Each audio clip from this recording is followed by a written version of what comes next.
Kalemi a atteint le cap d'être déclarée ville sinistre suite à la montée des eaux qui inondent tout à leur passage. Rien ne va, les activités économiques sont handicapées. Plusieurs commerçants ne savent plus vendre leurs marchandises suite aux étangs d'eau qui s'érigent à plusieurs endroits des routes principales de la ville, faisant restriction du mouvement des clients. Ça fait longtemps effectivement que nous vivons ici, mais on n'avait jamais vécu ça.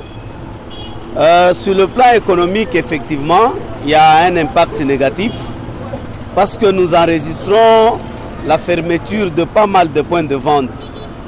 Prenons sur cet axe entre le port et ce que nous appelons communément FINA.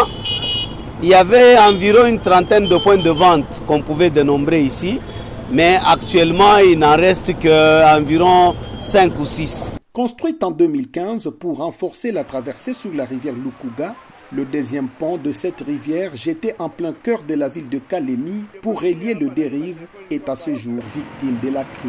En perte de son débit normal, la rivière Lukuga a atteint la dimension d'un fleuve, une expansion qui dévaste plusieurs avenues. Les culées du pont, y compris leurs murs de soutènement, ont fini par céder, ce qui rend sceptique la résistance de cette bretelle.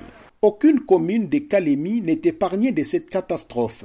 Si au niveau de la Brassimba dans la commune de Kalemi, c'est le passage qui devient de plus en plus difficile, le marché dit des réfugiés, entre Dave et Place Lubungo dans la commune du Lac, demeure le théâtre du transport maritime en plein boulevard. Dans la commune de la Lukuga, c'est l'aéroport qui menace de se couper du reste de la ville suite à l'attaque destructrice qu'est subi le boulevard Lumumba, chose qui inquiète de plus en plus les opérateurs économiques. Le danger avec la disparition de cette route pour la population de Kalemi est tel que les commerces sont paralysés.